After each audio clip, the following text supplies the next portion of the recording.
মাধ্যমে dress change করতে পারি। চলুন শুরু করা যাক কীভাবে ড্রেস চেঞ্জ করা যায়। ফার্স্ট আমাদের ব্রাউজার অন করতে হবে।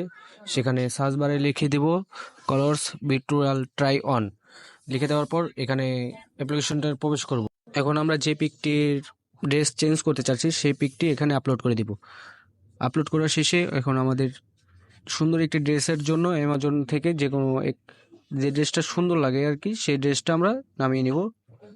নামানোর শেষে আমরা পিকটা ওইখানে আপলোড করে দিব।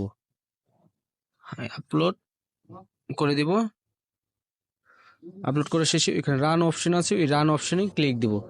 তো কিছুক্ষণ সময় নেবে, 2 মিনিট বা 1 মিনিট এরকম সময় নেবে, তারপরেই আমাদের রেজাল্ট সামনে চলে আসবে। দেখতে তো পাচ্ছেন কত সুন্দর একটি ছবি ক্রিয়েট করে দিল এআই।